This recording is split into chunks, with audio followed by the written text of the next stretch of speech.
Hello friends, नमस्कार। आप सभी को नमस्कार। आप सभी का वेलकम इस क्लास में।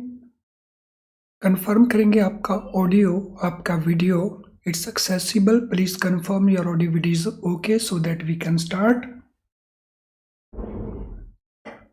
यस, कंफर्म कर देंगे आपका ऑडियो, आपका video it's working, it's okay so that we can start. So I am waiting for your confirmation.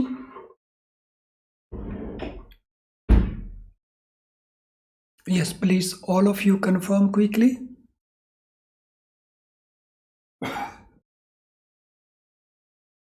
चलिए शुरू करते हैं। तो आज हम कल जो डिस्कस किया था उससे रिलेटेड क्वेश्चंस हैं, तो क्विकली उन क्वेश्चंस को आंसर करेंगे। So this is question number 1 before you. आपके सामने 1 नंबर क्वेश्चन है, तो इसका आंसर क्या बनता है देखिए जरा।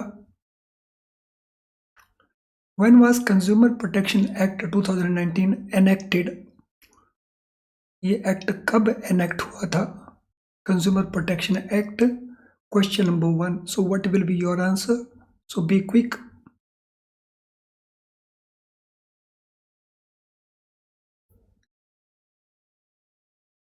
So what is answer to question number 1, Consumer Protection Act? तो इसका एनेक्टमेंट कब हुआ? So when it was enacted. So एक होता है एनेक्टमेंट, एक होता है इम्प्लीमेंटेशन। सो यहाँ पे क्वेश्चन एनेक्टमेंट को लेकर के कब बना है ये। सो व्हेन इट वाज एनेक्टेड, इसको पार्लियामेंट ने पास किया, उसके बाद प्रेसिडेंट ने इसको अपना असेंट दिया। सो क्वेश्चन नंबर 1 के लिए आंसर रहेगा सी, बिकॉज ये जो है ये डेट इंप्लीमेंटेशन की है, when it came into force. तो इसका अगस्त 9th 2019 दैट वाज। देखिए इसका नाम भी देख लीजिए, तो बना कब? 19 का एक्ट है तो 19 में बना ये। Question 2, what is objective of this act? इस एक्ट का ऑब्जेक्टिव क्या? तो ये आपके सामने ऑप्शंस हैं। Question number 2,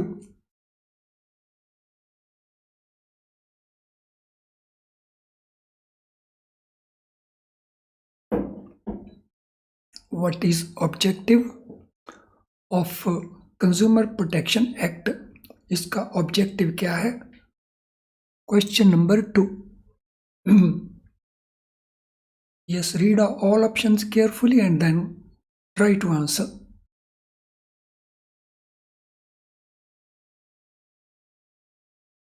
So what is objective of this?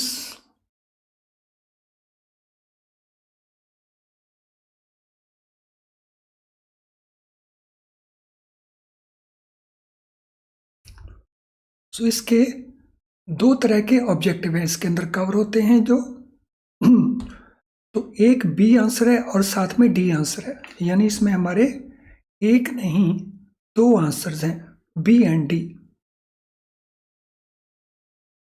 सो एक तो to provide protection for interest of consumers, और दूसरा to establish authorities for timely and effective administration of consumer disputes.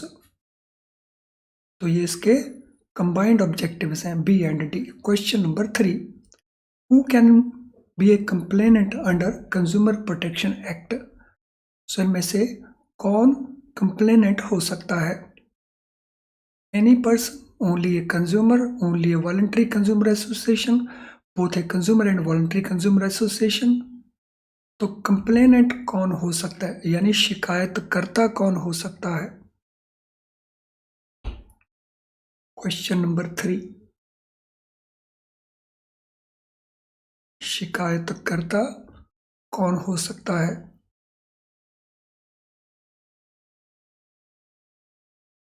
Yes, read all options carefully and then try to answer. शिकायतकर्ता कौन हो सकता है?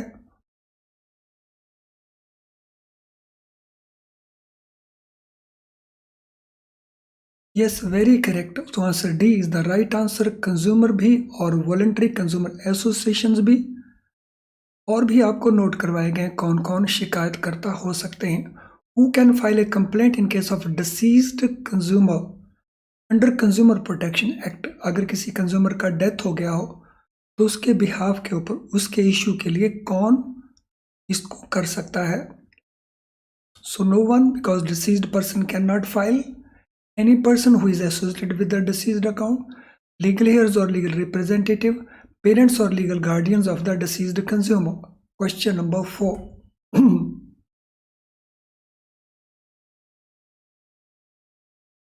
What is the right answer for question number 4?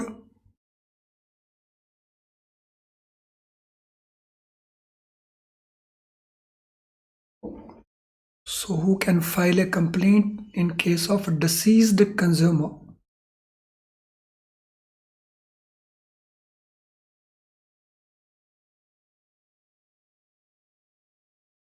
Yes, very right. The answer is C, that is legal heirs or legal representatives. अगर question में ये बताया होता कि इन case of minor deceased consumer तो फिर उस केस में हमारा आंसर डी हो गया होता। तो यहाँ पे माइनर का कोई रेफरेंस नहीं है, हेंस आंसर सी। और अगर माइनर का रेफरेंस हो तो फिर आंसर बन जाता डी। चलिए question number 5, who is considered a consumer under definition of consumer.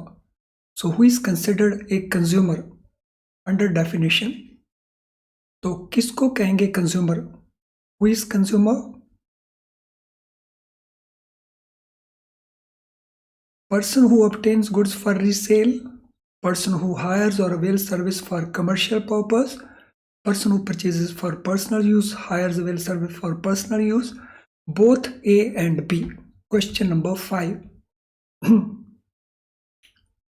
So question number 5 के लिए what is appropriate answer?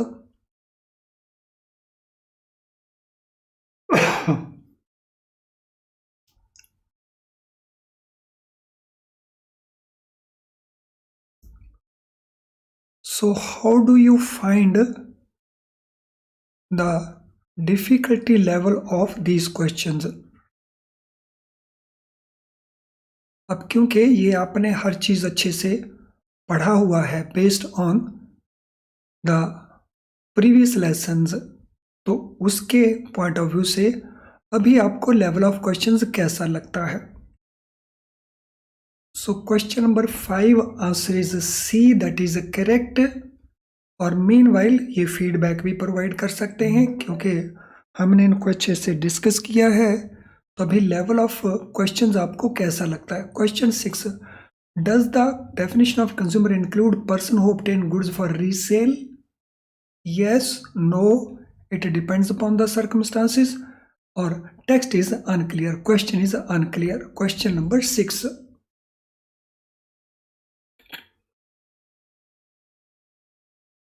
What is answer for question number 6?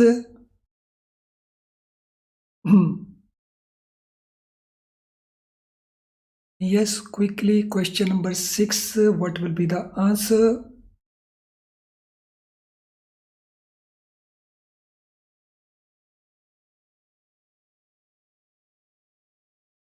तो अगर कोई पर्सन रीसेल के गुड्स को परचेज करता है तो उसको हम कंज्यूमर की डेफिनेशन में नहीं लेते हैं। So answer will be no, B answer. Question number 7, is it possible for a person to be beneficiary of a service without being person who hires or avails the service? Read the question very carefully. Is it possible for a person to be beneficiary of a service without being the person who hires or avails the service? Yes, no, it depends upon the circumstances. क्या ऐसा संभव है कि मैं services का beneficiary हो सकता हूं बगैर उसको हायर किए?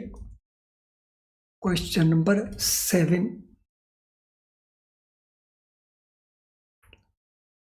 Question number 7. What will be the answer for question number 7?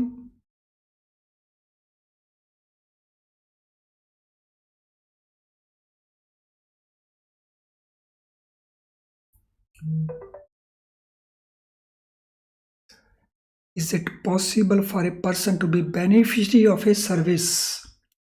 Yes, it is very much possible to be beneficiary. Someone else is making payment, and that beneficiary of service could be someone else also. Ultimately, it is to be consumed. बस resale नहीं करना है और वो consumer protection act के scope में आ जाएगा. Can a person who avails of service for a commercial purpose be considered a consumer? So, अगर किसी पर्सन ने कमर्शियल पर्पस के लिए सर्विस अवेल किया है, क्या उसको हम कंज्यूमर की डेफिनेशन में लेंगे? फॉर ए कमर्शियल पर्पस, एक होता है रीसेल पर्पस, एक होता है कंज्यूम करना, एक होता है commercial purpose. Question number 8. For a commercial purpose, no, he can not be. Commercial purpose हो, फॉर रीसेल हो, they can not be under definition of consumer. What is right of a consumer according to consumer rights definition provided in the text to protect against hazards, goods and services? So जो आपकी किताब में लिखा हुआ है उसके मुताबिक what is right of the consumer?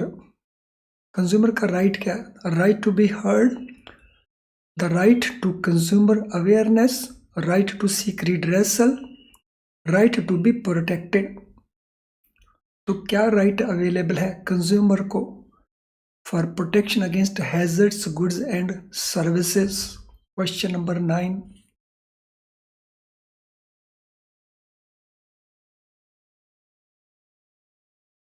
So what shall be answer for question number 9?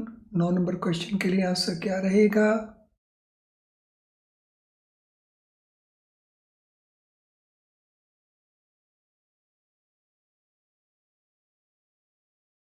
Question number 9, what shall be the answer? So answer will be D, the right to be protected. तो उसको protection का right available है. तो different right उसको available हैं. सुने जाने का राइट है, अवेयरनेस का राइट है, प्रोटेक्शन का राइट है, रिड्रेसल सीक करने का राइट है. और यहाँ पे हम बात कर रहे हैं in the context of hazards, goods and services. So it's the right to be protected. Question number 10. What is the right of the consumer according to consumer rights definition provided to be informed about goods and services? उसको goods and services के बारे में जानकारी मिले तो यहाँ उसको कौन सा राइट अवेलेबल है? रिड्रेसल सीक करने का, to be heard, to be protected और right to be informed. Question number 10. तो यहाँ उसको किस प्रकार का राइट अवेलेबल है? So specific context, specific right.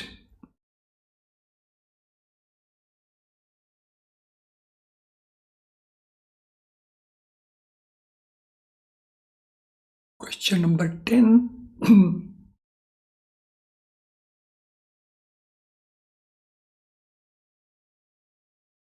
So what is the answer for question number 10? Not very difficult क्योंकि linked है उसका answer. Yes, very correct. Answer is D. उसको right है to be informed, उसको information मिलना चाहिए. What is right of consumer?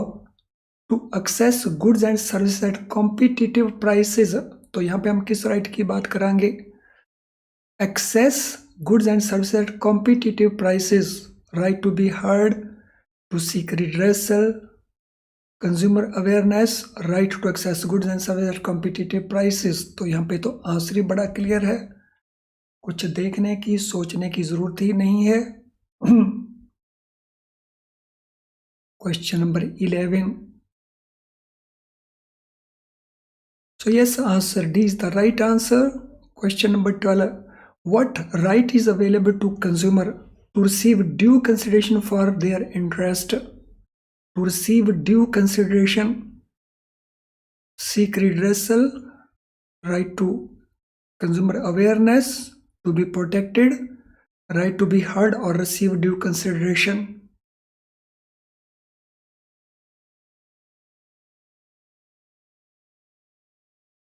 So once again, very easy answer already provided in the option.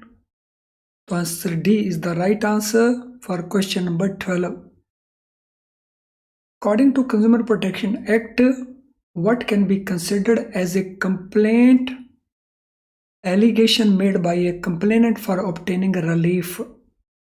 तो consumer protection act के मुताबिक हम किसको कहेंगे कंप्लेंट है जिसमें एलिगेशन है by the complainant for obtaining relief? तो ये हमारे ऑप्शंस हैं.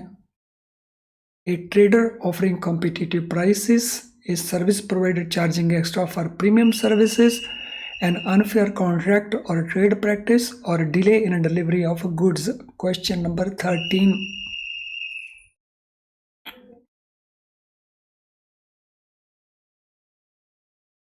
क्वेश्चन नंबर 13, किसको हम कहेंगे कि ये कंप्लेंट है जिसमें एलिगेशन किया गया कंप्लेनेंट के द्वारा for obtaining relief?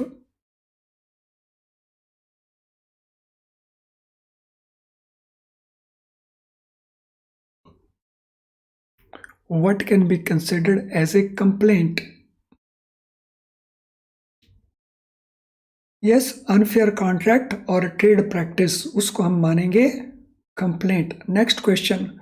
What is criteria for complainant to be made against goods under Consumer Protection Act? Criteria क्या है complaint करने के लिए against goods?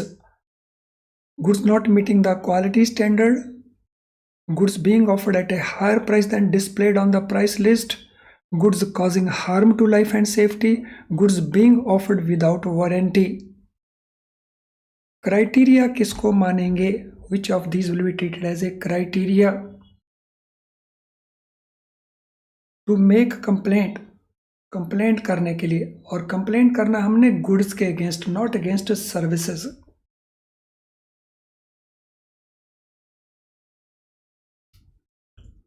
Question number 14. What will be the answer for question number 14?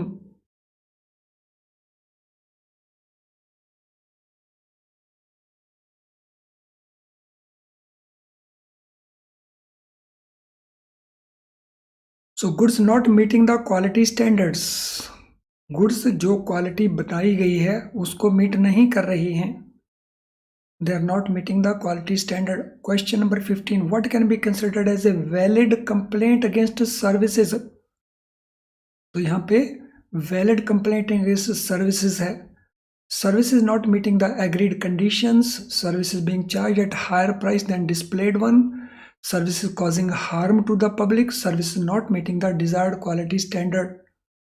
Question 15. तो पहले question goods को लेकर के था, अब क्वेश्चन सर्विसेज को लेकर के है. Question number 15.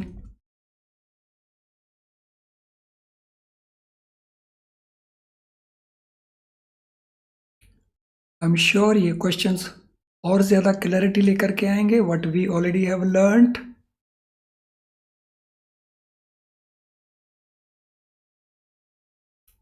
Question number 15. So for 15, answer is C. Services causing harm to the public. Services causing harm to the public. In fact ये सारी की सारी ही इस आंसर को हम चेंज करेंगे. तो इस आंसर में हम instead of C alone A to D, ये सारे के सारे ही आंसर्स हैं. A to D all. According to Consumer Protection Act, what can lead to a claim for product liability against a product manufacturer, product seller or product service provider? Consumer Protection Act के मुताबिक what can lead to a claim for product liability? Unsafe goods being offered for sale in contravention of safety standards, goods not meeting the quality standards, goods being offered at a higher price, delay in delivery of goods. तो यहाँ पे product liability की बात चल रही है. तो in the context of product liability, so what type of action can be there against product manufacturer, product seller or product service provider. So product liability. Question 16.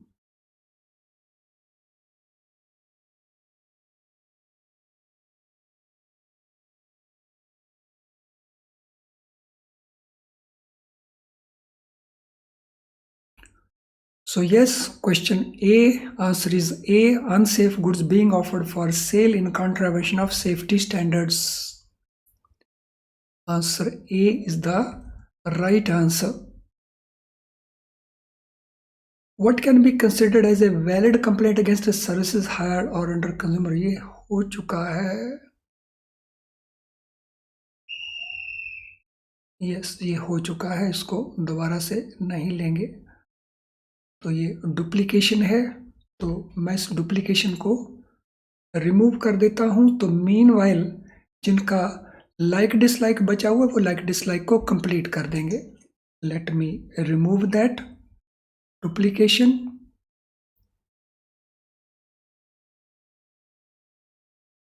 और जिनका लाइक डिसलाइक नहीं हुआ अभी तक वो लाइक डिसलाइक को complete कर देंगे so that we proceed further.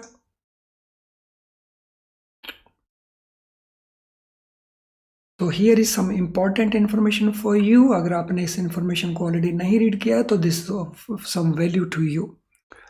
तो ये इंफॉर्मेशन आपके लिए वैल्यूएबल हो सकती है. तो रीड दिस इंफॉर्मेशन ऑल्सो.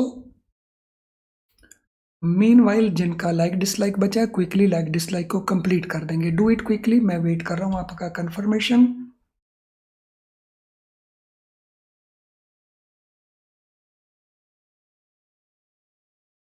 कर दीजिए quickly.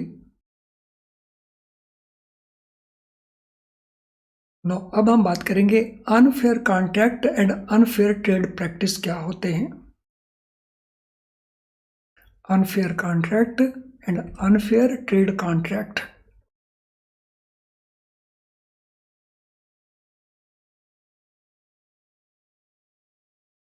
What is meant by these?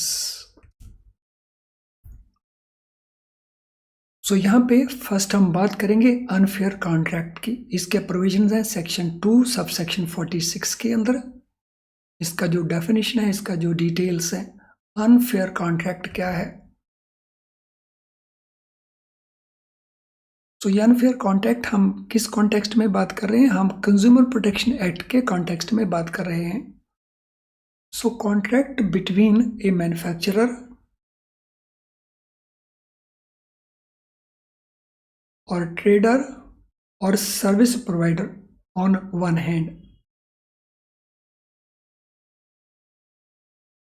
And consumer on the other hand.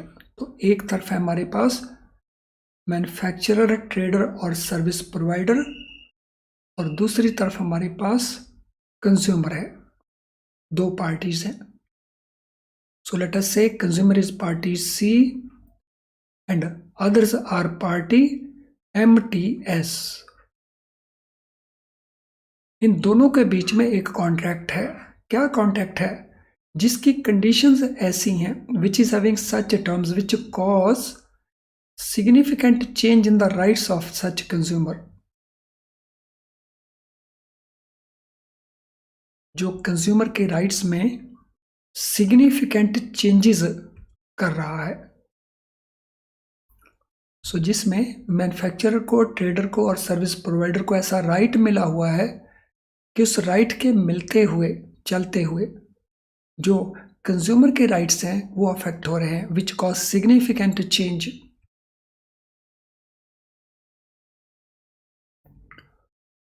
So consumer के ये राइट्स क्या क्या हैं? Requiring manifestly excessive security deposit. सो कंडीशन बदल दी गई जिसमें एक्सेसिव सिक्योरिटी डिपॉजिट मांगा गया. सो MTS कहता है कि मैं आपके लिए सर्विस प्रोवाइड करने के लिए तैयार हूं, लेकिन इसके लिए मुझे एक्सेसिव सिक्योरिटी डिपॉजिट यानी मुझे ज़्यादा सिक्योरिटी डिपॉजिट चाहिए. तो ये अनफेयर कॉन्ट्रैक्ट है. This is unfair contract. So requiring highly excessive security deposits. Manifestly means highly excessive security deposit जो कंज्यूमर को देना पड़ेगा for performance of contractual obligation by the MTS, that is the service provider, manufacturer, etc.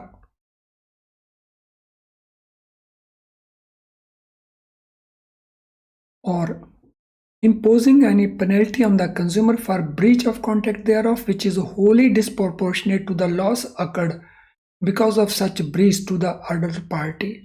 MTS वो कहता है मैं तुम्हारे ऊपर हैवी पेनल्टी इम्पोज करूंगा, ऑल्दो वो हैवी पेनल्टी डिसप्रपोर्शनेट है, जस्टिफाइड नहीं है कि जो लॉस हुआ सेलर को। सो अगर कंज्यूमर के कारण लॉस हो जाता है सेलर को और उस लॉस के मुकाबले में comparison to that loss disproportionate compensation मांगा जाता है बाय द मैन्युफैक्चरर, ट्रेडर और द सेलर, तो that also is unfair contract, वो भी अनफेयर कॉन्ट्रैक्ट है। सो एक्सेसिव कॉम्पनसेशन और disproportionate compensation, disproportionate to the loss because of breach by the consumer. I hope we are able to understand all that very clearly. अगर ऐसा है तो quickly smiling icon को post कर देंगे। सो आज स्माइलिंग आइकन की बारी नहीं आई है because we were not discussing something. और तीसरा, refusing to accept early repayment of debt और पेमेंट ऑफ एप्लीकेबल पेनल्टी। तो MTS मैन्युफैक्चरर, ट्रेडर और सेलर के द्वारा रिफ्यूज कर देना अर्ली रीपेमेंट ऑफ डेट। तो जैसे बैंक के केस में भी हम कह सकते हैं, so we are service provider in case of loans, हम सर्विस प्रोवाइडर हैं। तो अगर बैंक रिफ्यूज करते हैं अर्ली रीपेमेंट ऑफ लोन को on payment of applicable penalty, customer ready है कि आपकी जो पेनल्टी है एप्लीकेबल, मैं वो पे करने को तैयार हूं, मैं अपने लोन को पहले रीपे करना चाहता हूं, लेकिन बैंक उसकी प्रपोजल को एक्सेप्ट नहीं करते, तो that also is unfair contract. थोड़े स्टूडेंट्स ने पोस्ट किया है, मेरी रिक्वेस्ट है सभी स्टूडेंट पोस्ट कर देंगे स्माइलिंग आइकन को। So all students requested to post smiling icon, and then entitling a party to the contract to terminate such contract unilaterally without reasonable cause। तो दोनों में से कोई एक पार्टी कॉन्ट्रैक्ट को अकेले तौर पे टर्मिनेट कर सकती है और वो भी बगैर रीजनेबल कॉज के, तो ये भी अनफेयर कॉन्ट्रैक्ट है। So which gives the right to a party? So one party, so it may be consumer, it may be MTS, जिसमें वो टर्मिनेट कर सकते हैं कॉन्ट्रैक्ट को, वो भी यूनिलैटरली, दूसरी पार्टी की सहमति के बगैर, और वो भी विदाउट रीजनेबल कॉज, बिना रीजनेबल कॉज के। तो that also is unfair contract। So CIB वालों के लिए सीधी केस स्टडी बनती है ये अनफेयर कॉन्ट्रैक्ट को लेकर के। For CIB students Sidhi case study बनती है, और फॉर GIB स्टूडेंट्स कितने सारे क्वेश्चंस बन रहे हैं। परमिटिंग और has the effect of permitting one party to assign contract to detriment of other party who is a consumer without consent. So एक पार्टी की सलाह के बगैर वो कॉन्ट्रैक्ट किसी और को दे देना। So to assign a contract, assign होता है किसी दूसरे को कॉन्ट्रैक्ट को ट्रांसफर कर देना।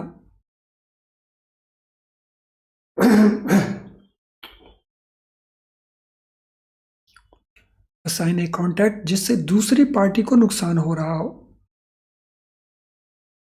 सो कॉन्ट्रैक्ट है MTS और C के बीच में, लेकिन MTS ये कॉन्ट्रैक्ट किसी और को असाइन कर देता है, ट्रांसफर कर देता है, जिससे कंज्यूमर के राइट्स अफेक्ट होते हैं, तो इसको भी हम अनफेयर कॉन्ट्रैक्ट कहेंगे। चलिए फ्रेंड्स, आज की क्लास को हम यहीं पे वाइंड अप करेंगे। हम कंटिन्यू करेंगे और क्लासेस। Thank you. अगर आपका किसी प्रकार का कोई क्वेश्चन हो तो आप अपने क्वेश्चन को कमेंट बॉक्स में भी टाइप कर सकते हैं। So you can type your comments in the comment box. Thank you friends.